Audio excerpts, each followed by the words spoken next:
Hello, this is Property Matters, a weekly catch-up on all matters property, supported by Fairview International Property Consultancy and auctionproperty.co.uk.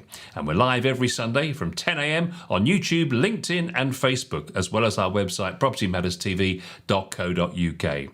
And if you're watching on our website, don't forget to leave us one of those Google reviews, be much appreciated. And you can leave your comments in the comments section if you're watching us on social media at any time. Our email address is hello@propertymatterstv.co.uk if you'd like to get in touch. And it's also available as a podcast every Monday, 10 a.m, 24 hours after the main Sunday show on all of the platforms you can see over on the other side of the screen. And also, we're being broadcast on Dilsa Radio as well, and we welcome new listeners there. So, Joe, hi, how are you? And welcome this Sunday to Property Matters. Yes, good morning, Paul. Good morning, everybody, and to all our listeners and viewers. As always, plenty to talk about in property currently. Yeah, we pretty much did the mortgage market to death last week. And of course, there was an announcement this last week of interest rates raising by another 0.5%, which isn't going to be great news for those looking to refinance or get a mortgage for the first time. But we did kind of cover that quite a lot last week. So I think what we'll do is we'll move on. And we haven't talked about rental for a while, Joe. And that coincides with the fact that the Zoopla UK Rental Market Report has come out for May. And there's some interesting findings in here, actually, which I thought we'd all have a look at and discuss. So annual rental inflation for the moment for new lets is 10.4%. 28% rent as a percentage gross earnings. So basically your rent is now 28% of your income, which is the highest it's been for a decade, and 51% of landlord sales located in London and the southeast. So this supposed exodus of landlords is happening largely in the southeast, where of course it's going to be too expensive to refinance, and also the yields just aren't there for the landlords to make the money that need to do.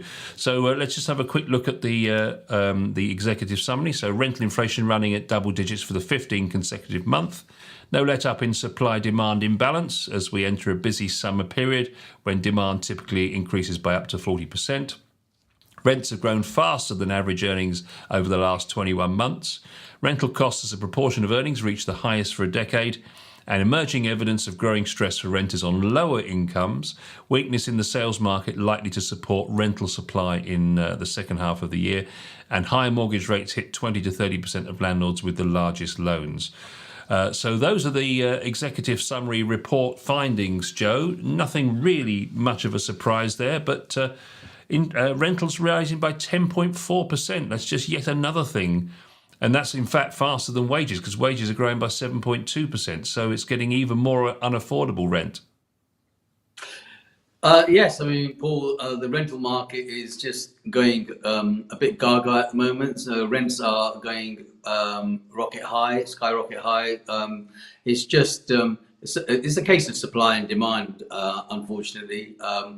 And with the number of people that are exiting the rental market, especially in the southeast and London, where it's now become very unaffordable with the mortgage rates that have been going up, especially on the buy-to-let, not so much on the first-time buyer or ordinary sales, but certainly on the buy-to-let market, the rates have almost doubled in some cases now, and that makes it unviable for people to continue to hold on to property. So they are out, which means that there is a huge void area where there isn't enough supply.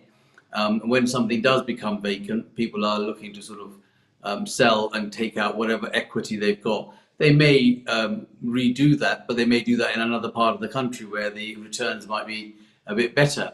But certainly in the South and London area, that is becoming a huge issue. And we know that. I mean, the number of calls we are getting from people, and if there's a property that is available to rent, it doesn't take particularly that long to find. The key really thing is to find the right person, and finding the right person means that their affordability has got to be within their reach to pay the rent just alone.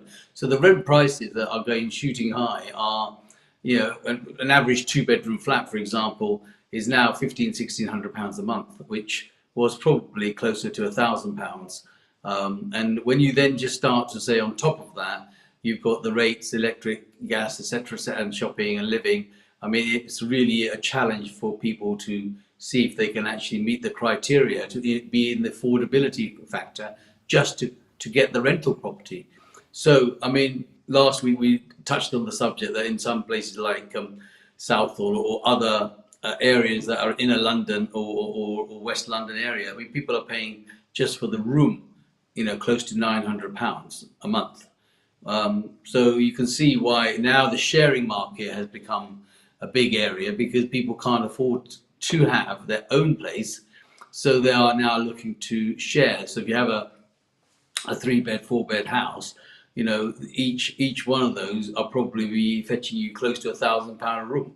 That's nearly £4,000 a month for a house in some cases. So it's really becoming quite challenging for people to make it affordable in trying to get the right rental properties. So in the south and London, definitely that is a huge scenario that's going on. And of course, in the other parts of the country, there is more availability, but it's then about jobs and accessibility. It's like you might have a job in London, but you might then need to move further out, and then you've added transport costs. So it's a real, challenging situation there. Of course, the other factor that is pushing the rents up is the ongoing chronic imbalance between supply and demand right across the UK. And this is going to be exacerbated because there is a usual upturn, isn't there, in demand for rental properties as the summer goes into the autumn. So in the second half of the year, there's going to be more people wanting to get on that rental ladder, particularly obviously as they come out of university and get into their first job, that kind of thing, and from college and so forth. So with little prospect of increased supply and growing unaffordability, that's going to impact the situation. Although, of course, there will be a point, I guess, won't there, whereby rent will become just so unaffordable that people won't be able to take the rent. So therefore, that should drag back rental inflation. They're expecting that the growth should slow towards 8%. I mean, it's 10.4 at the moment. It should go back to around 8% a year by the end of the year. So it's not an easy time, is it? No, I think it's very optimistic to think that it's going to go anywhere soon in a reverse, especially when you think that, we're talking about certain aspects, but there's so many other aspects of the industry that are going to be affected. For example, you're going to find that where people have had to move out because landlords have sold, there's a huge growing market of that market that needs to be rehoused somewhere. Then there is those that have decided that they're going to throw the keys back because they can't afford it. Those are also going to be looking to be rehoused. And of course, just generally, there is not enough housing, enough property available for councils and for tenants and for other people, apart from students and private rentals, that the stock is really, really drying out. And the government, unfortunately, hasn't helped that situation, though they, I'm sure, have their own method behind their madness. But from a layman's point of view, it doesn't seem like they've got their act together in order to, sort of ease up that supply that is required in the rental market.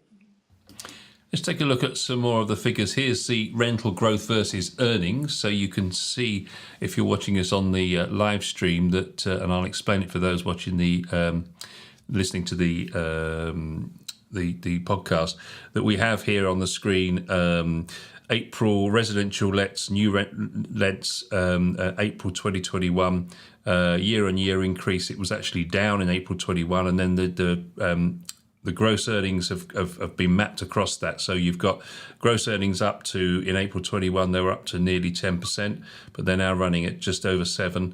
And the price of the rental has gone above the affordability of the wages. So the graph just goes completely up the other side for the first time in quite a while, since 2016, in fact. So you can see that the growth of the rental is outpacing the earnings, which is an interesting factor.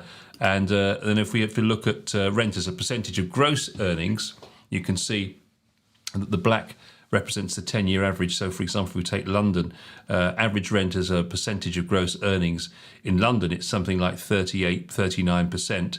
And in April 2023, it's even higher, almost 40%. And across the UK in general, you've got sort of 25% as the average over the 10 years, and it's now sort of 28% or thereabouts. So you can see pretty much, in fact, the whole of the country in April 2023, the percentage of rent is higher than it's ever been in the last 10 years. So it's a 10-year record. It doesn't look like slowing down either anytime soon, does it, Joe? No, because the housing market for the sales part is going to slow down, and therefore is become unaffordable at this moment in time. So the problem becomes to the rental market. The rental market is probably the quick, easy stop in a various shape. One is that you can go and rent yourself a 1 or 2 bedroom flat.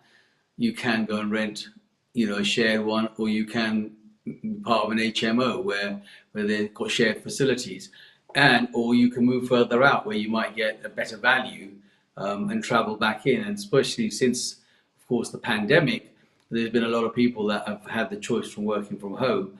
And I think this is probably going to help that situation now, because they're going to have to move further out in order to have affordable accommodation and be able to have the chance to work from home or travel into the centre maybe once or twice a week.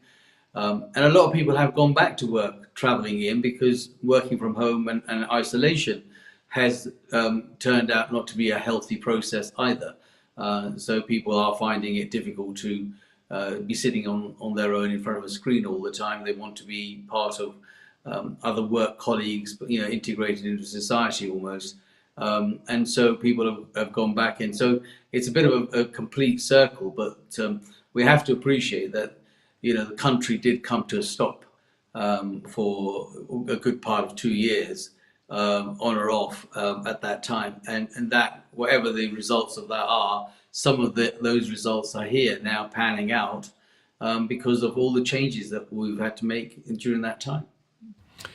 Rental inflation, of course, will only slow if we were to see a material increase in supply or perhaps weaker demand. And weaker demand seems unlikely given rising mortgage rates, which is impacting first-time buyers, so they're still having to rent. The strength of the labour market, of course, you've got plenty of people in work, so people have got cash and they feel like they want to maybe move out and get into a rented property perhaps. High immigration at the moment, of course, which we have discussed on the show before, and a busy period coming up between July and September for demand. So it doesn't look like the demand's going to fall. And the level of homes to rent remains stuck at 20 to 40% below pre-pandemic levels in most regions. So it means that renters are chasing fewer homes, and that's adding extra impetus to rental inflation. Yeah, and the supply is become very, very limited for a number of reasons. Building cost and building timescale has gone a bit silly. I mean, it takes ages now to get the process through. You'll find that councils are having people working from home.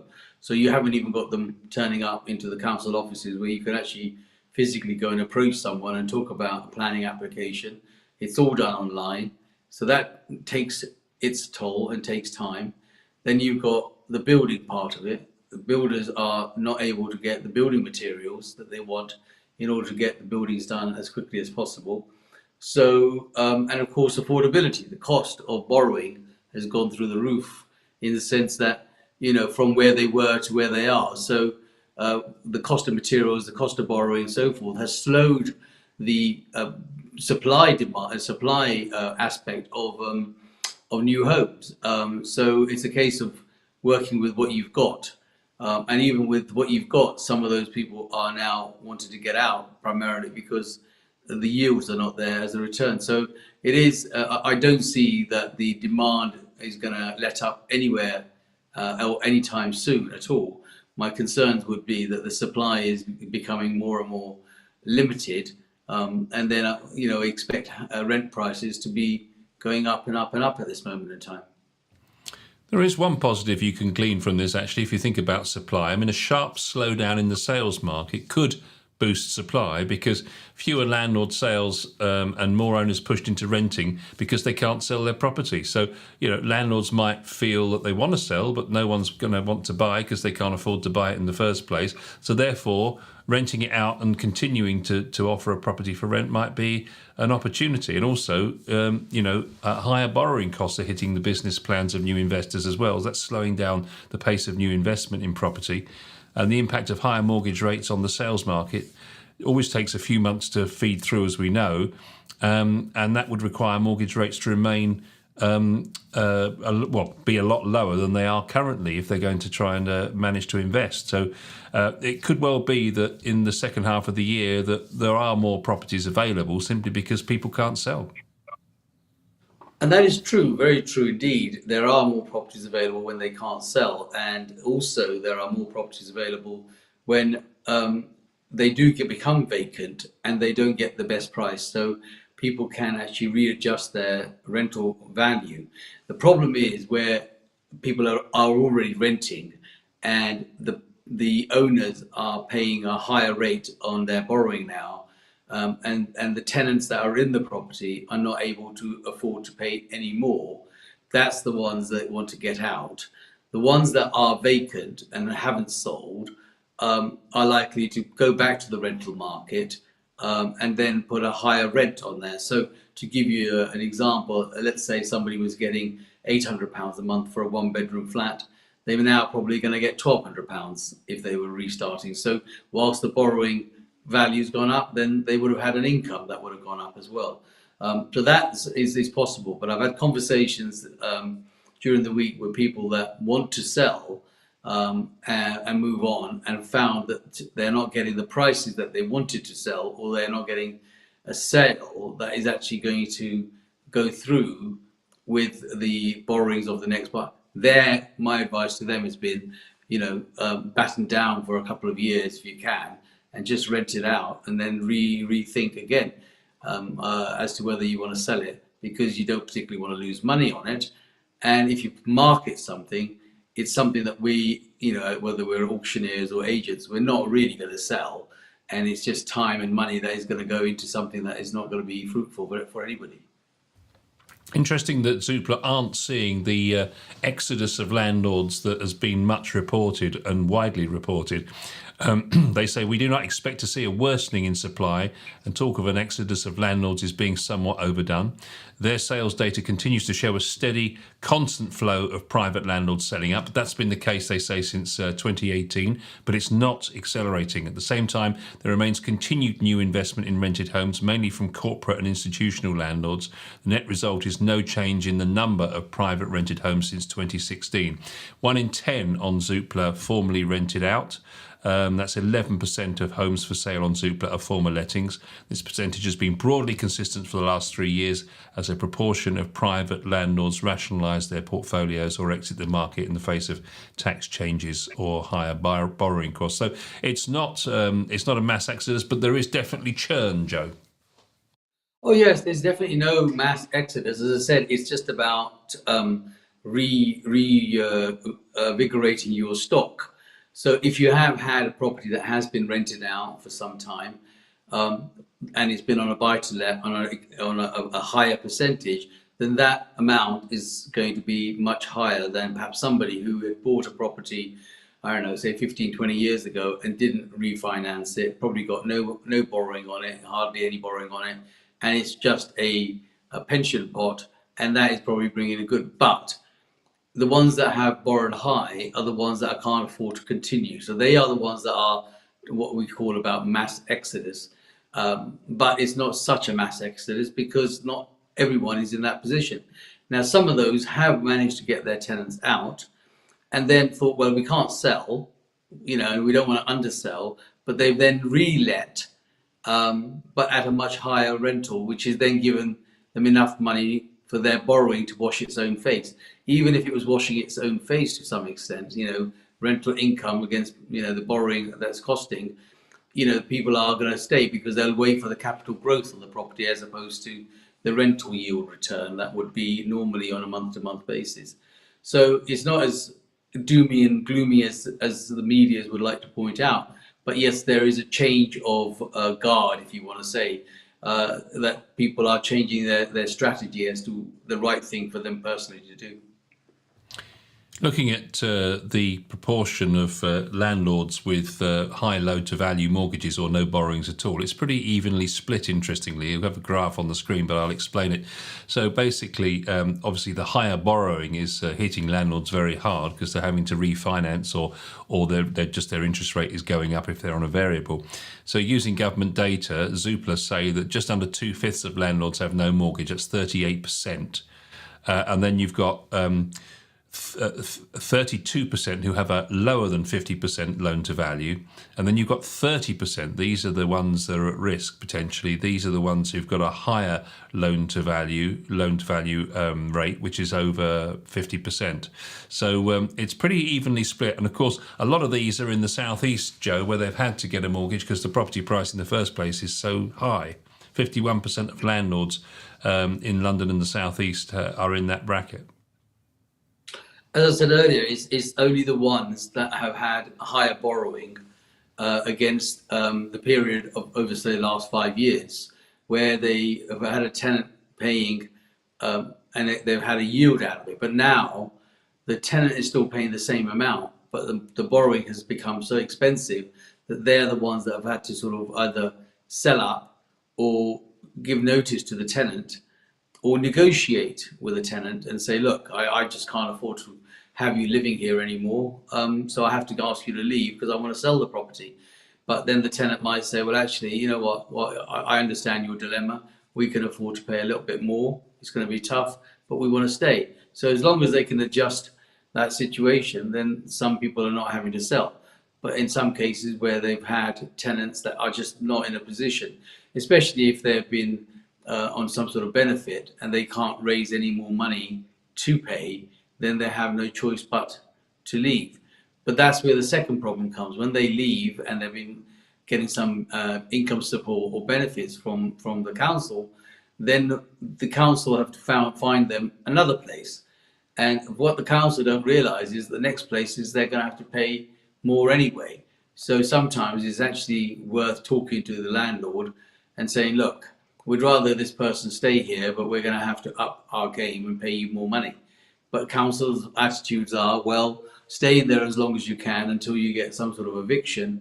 And in the meantime, the amount is racking up and the frustration is building where the landlord is saying, look, I just want to get out. So, you know, it is a testing time.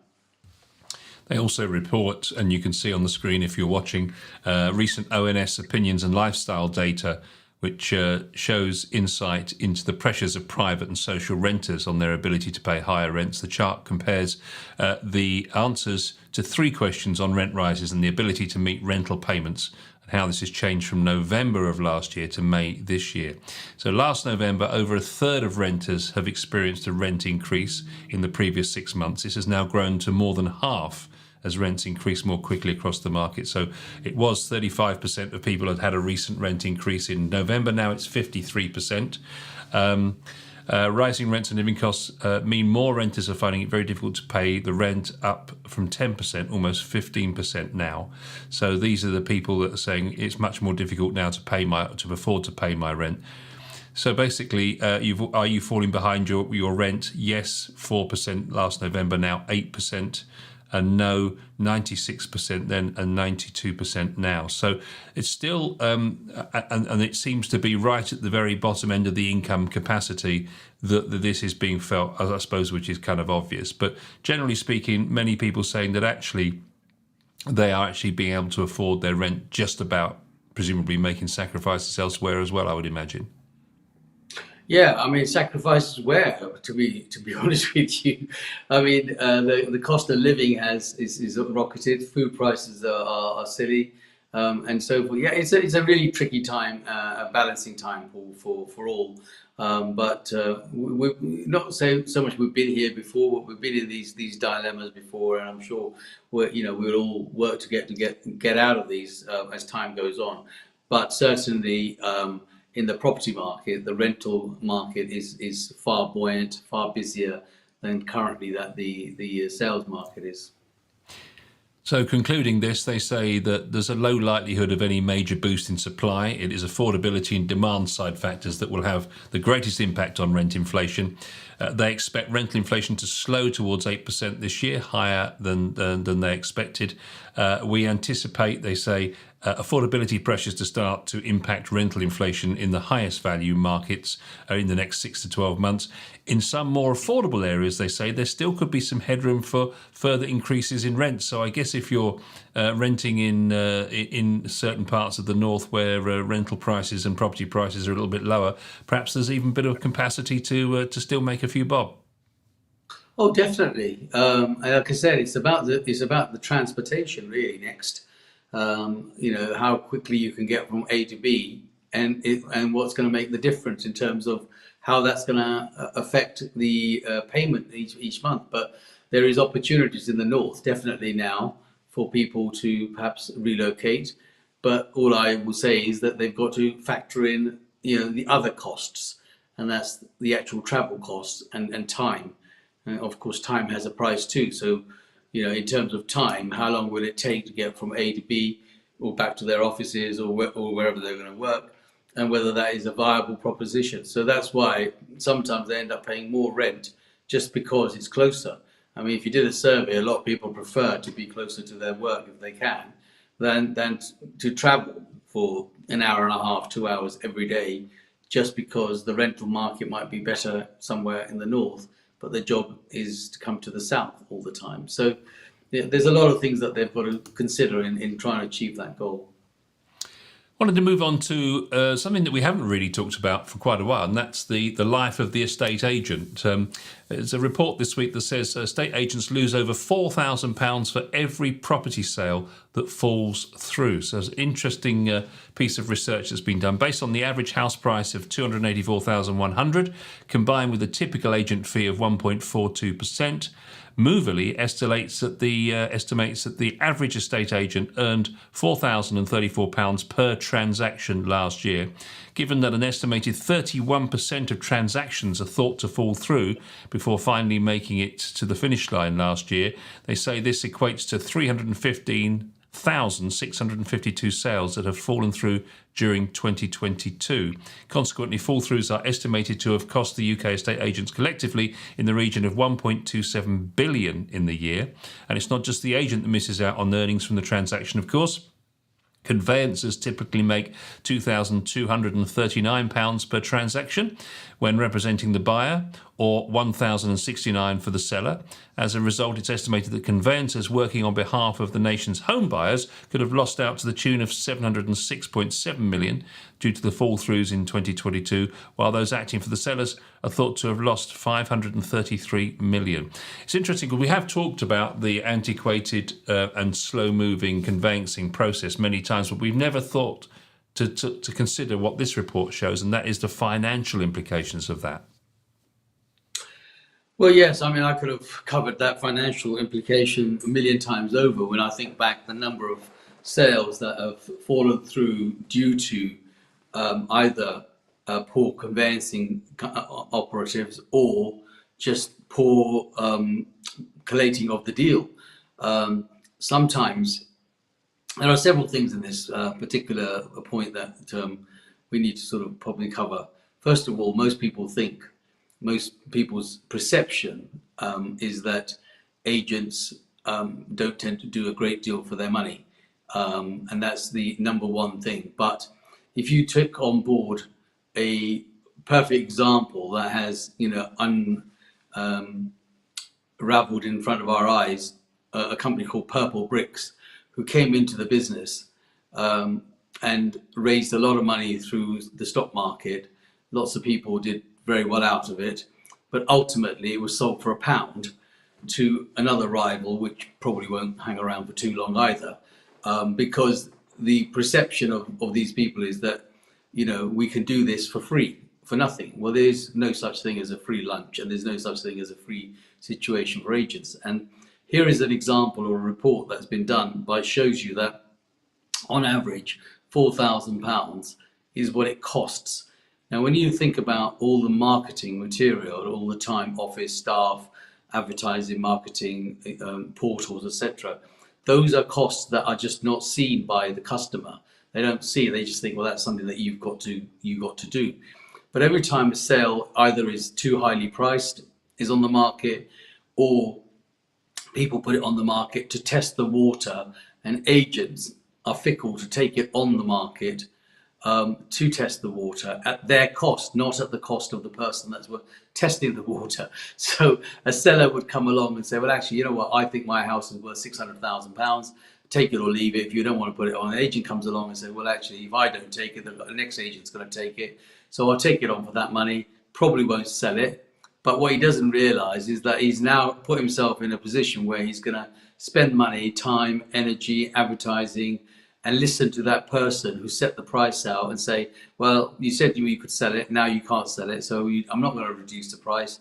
Then that sale goes to another agent, the other agent. So it's a continuing cycle. So sometimes sellers, extract the Michael from agents because they know that I'll just keep shifting it from left to right, and agents are fickle enough to allow that to happen. So £4,000 is a good way of showing them how much it's actually costing them each time they're making such a decision. Then it comes to the point of the sale. Then sales are put together for target purposes to appease perhaps a seller and a buyer, and actually the agent has probably not done their proper homework on the buyer and even on the seller. Now, you might agree a sale and you think, well, that's okay, that's deal's done, I'll put it in the drawer and it will find its happily merry way sometime in the next 3 to 6 months for that to come through. But if you don't nurture it, if you don't actually follow it through and understand the whole mechanism, the chances of that sale actually happening are pretty slim. Agents don't tend to do their homework on their buyer, and perhaps not even on their seller. The seller might have a very, very different ulterior motive. I've come across sellers over the years where they've put it on the market to do something that they need to do, but actually have never had any intentions of selling. So it might be a matrimonial situation, it might be a financial scenario where they've actually got to put it on the market to demonstrate to a borrower or a lender and say, look, I've actually stuck it on the market. There it is. You can see it on with Fred Vlogs and Company. It's on Rightmove, it's on Zoopla. Fred Vlogs and Company are paying Rightmove and Zoopla and everybody else to market that property, and it's there. And the seller has actually just done that because they need to do it. The agent's taking it on, thinking that they are going to sell, but really the underlying issue is that they're never going to sell. They've just done it for an exercise. I think I've always said that people should have skin in the game, and sellers and buyers should have always put some money into a pot, albeit a token amount, to show whether they genuinely are real to do this. And you'll find the majority of them will never do it.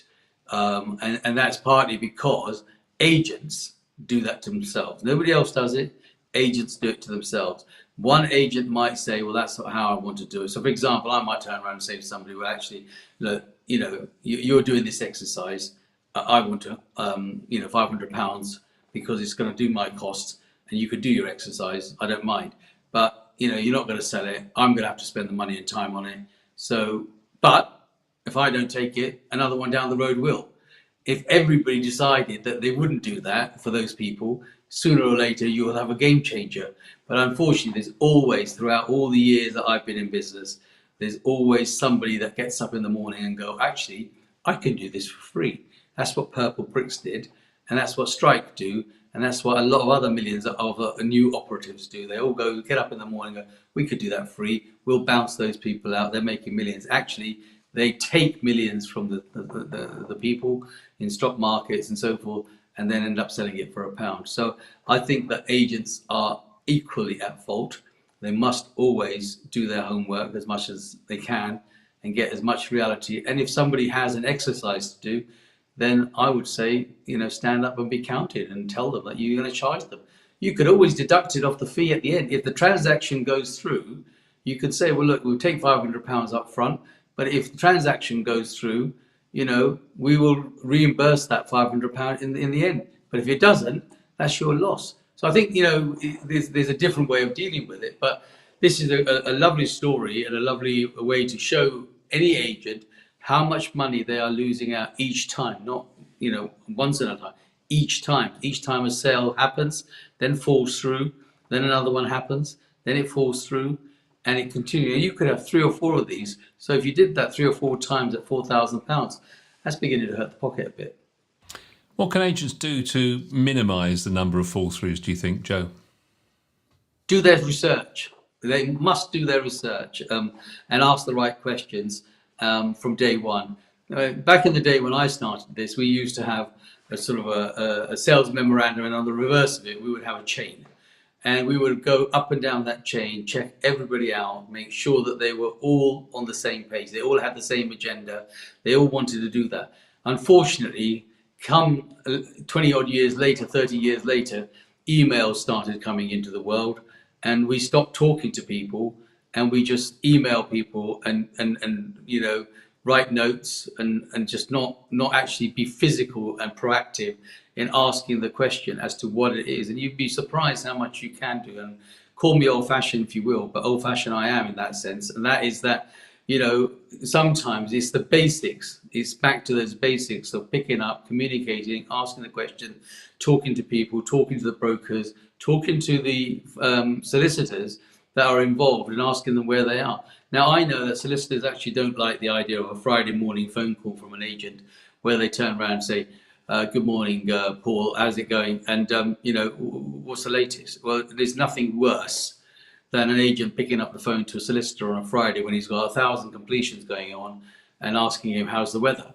If you got something, be constructive. So, maybe Tuesday or Wednesday might be not as a mad day. You schedule your calls, you do certain things in a certain way, and you can ask those questions. Ask them before the time, after the time. For example, most agents, most solicitors will be dealing with their post first thing in the morning. They've got loads of post in, and they've got to farm that into the right places.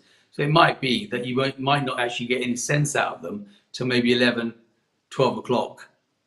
So why call them at 9:30 and go, how's it going, Paul? How's the weather for you? It doesn't, and so that doesn't help. So it's about understanding the system. If you understand the system, that has been there forever. It's not changed, unfortunately, as much as we think it has. It has not. And so you can actually systemize yourself in a more proactive way where you can have a conversation and understanding. And you might be actually quite surprised that when you do have that conversation, be it with a solicitor or a mortgage broker, or even the buyer and the seller, you will actually gain some really clear knowledge of where that's going. If you don't talk to them, you're not going to get that understanding. And if you don't get that understanding, you're just hoping that, you're sticking, as I say, you throw loads of mud against the wall, and some of it will stick and some of it will fall. But most of it will fall. Because there's nothing to stick to. They haven't had an agenda. They don't talk to them. So that's why I think lots and lots of sales fall through, because they're not taught the way we were taught. That you've got to literally nurture this, talk to them, have it in your agenda, follow it up properly, and get a real picture of what is going on. You might find that you might do lesser sales because of the time that you're devoting, because now you're not doing WhatsApps and emails and text messages and all sorts. You might find that by doing 10 sales of quality is better than having 30 of no quality. Out of that 30, you might only find 5 have gone through, but if you really nurture the 10, you might get 9 of them go through. So you can reduce those fall through rates by simply taking on a role that means that you communicate and understand. The other problem is a lot of them don't understand it. A lot of agents actually don't even know what the questions are to ask. And that is where solicitors really could win. If they actually, in our time, we used to get the solicitors come into our office and actually go through the process. So the companies that I work for, they would actually accommodate a solicitor, a friendly solicitor who'd come in and have half a dozen managers or staff and negotiators, sit them down and literally verbatim go through the process of what needs to be done, where they can help, where they don't mind asking questions, where they don't want to be bothered because there's nothing going on, and so forth and so forth. And we used to know at that stage we need to pick up the phone and ask that question and have a fruitful answer. Whereas now, it's email, hello mate, how you doing, etc. Yeah, I hope everything's good, hope the family's well. And by the way, what's happening? About what? What's happening about what? What would you like to know? What's happening? Be specific to the question, and the chances are you might get a specific answer. So there's an education issue in my mind, and that could help a lot. Indeed. Wise advice as always, Joe. Time has beaten us once again. Thank you so much for watching Property Matters. We'll be back same time next week.